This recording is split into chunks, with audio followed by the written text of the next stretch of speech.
ಪುತ್ತೂರು ತಾಲೂಕಿನ ಕೆದಂಬಡಿ ಗ್ರಾಮದಲ್ಲಿ 5 ಯುವಕರನ್ನ ಕಾಂಗ್ರೆಸ್ಸಿಗೆ ಸೇರ್ಪಡೆ ಮಾಡಿಕೊಂಡ ಶಾಸಕ ಅಶೋಕ್ ರೈ ಅವರು ಬಿಜೆಪಿ ಕಾರ್ಯಕರ್ತರು ಕಾಂಗ್ರೆಸ್ಸಿಗೆ ಸೇರಿದ್ದಾರೆ ಎಂದು ಬಿಂಬಿಸಿಕೊಂಡಿದ್ದಾರೆ. ಆದರೆ ಕಾಂಗ್ರೆಸ್ ಸೇರಿಕೊಂಡ ಈ 5ರಲ್ಲಿ ಯಾರೂ ಕೂಡ ಬಿಜೆಪಿ ಕಾರ್ಯಕರ್ತರಿಲ್ಲ.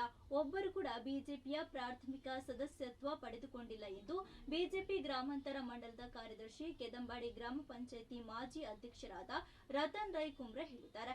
ಇವರು ಪುತ್ತೂರಿನಲ್ಲಿ ಸುದ್ದಿಗೋಷ್ಠಿ ನಡೆಸಿ ಮಾತನಾಡಿ, ಕಾಂಗ್ರೆಸ್ ಸೇರ್ಪಡೆಗೊಂಡವರೆಂದು ತೋರಿಸಿಕೊಂಡವರಲ್ಲಿ ಚಿರಂಜಿತ್ ಎಂಬುವರು ಕಳೆದ ಗ್ರಾಮ ಪಂಚಾಯಿತಿ ಚುನಾವಣೆಯಲ್ಲಿ ನನ್ನ ವಿರುದ್ಧ ಕಾಂಗ್ರೆಸ್ ಬೆಂಬಲಿತ ಅಭ್ಯರ್ಥಿಯಾಗಿ ಸ್ಪರ್ಧಿಸಿ ಪರಾಜಯವನ್ನಗೊಂಡಿದ್ದಾರೆ.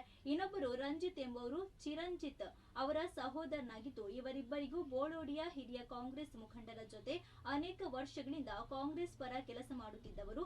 ಇವರನ್ನ ಬಿಜೆಪಿಯಿಂದ ಕಾಂಗ್ರೆಸ್ಗೆ ಸೇರ್ಪಡೆ ಎಂದು ಯಾವ ಆಧಾರದಲ್ಲಿ ಶಾಸಕರು ಮತ್ತು ಕಾಂಗ್ರೆಸ್ ನಾಯಕರು ತೋರಿಸಿಕೊಂಡಿದ್ದಾರೆ. ಸಂದೀಪ್ ಮತ್ತು ಶರತ್ ಎಂಬುವರು ಕೂಡ ಬಿಜೆಪಿಯ ಕಾರ್ಯಕರ್ತರಲ್ಲ. ಯಾವ ಚುನಾವಣೆಯಲ್ಲೂ ಅವರು ಬಿಜೆಪಿ ಪರ ಕೆಲಸ ಮಾಡಿಲ್ಲ ಎಂದು ಕೆಲ ವಿಚಾರಗಳನ್ನು ತಿಳಿಸಿದ್ರು.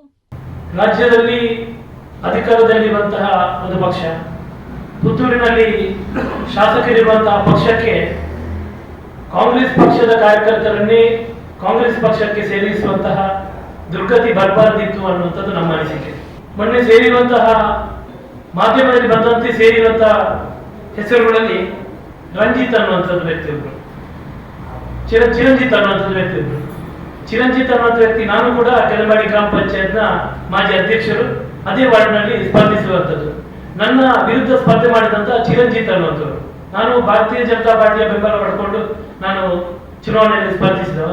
ನನ್ನ ವಿರುದ್ಧ ಕಾಂಗ್ರೆಸ್ ಬೆಂಬಲಿತ ಅಭ್ಯರ್ಥಿಯಾಗಿ ಸ್ಪರ್ಧಿಸಿ ಪರಾಜಿತರಾದಂತಹ ರಂಜಿತ್ ರೈ ಅವರು ಚಿರಂಜಿತ್ ರೈ ಅವರು ಪುನಃ ಕಾಂಗ್ರೆಸ್ ಪಕ್ಷಕ್ಕೆ ಸೇರ್ಪಡೆ ಆಗಿದ್ದಾರೆ ಅನ್ನುವಂಥದ್ದು ನೋಡಿರುವಂಥದ್ದು. ಅದೇ ರೀತಿ ಉಳಿದ ವ್ಯಕ್ತಿಗಳು ಕೂಡ ಕಾಂಗ್ರೆಸ್ ಪಕ್ಷಕ್ಕೆ ಸೇರ್ಪಡೆ ಅನ್ನುವಂಥದ್ದು. ಇದರಲ್ಲಿ ಯಾವ ವ್ಯಕ್ತಿ ಕೂಡ ಭಾರತೀಯ ಜನತಾ ಪಾರ್ಟಿಯ ಪ್ರಾಥಮಿಕ ಸದಸ್ಯತ್ವವನ್ನು ಪಡ್ಕೊಂಡಂತಹ ಕಾರ್ಯಕರ್ತರು ಅಲ್ಲ.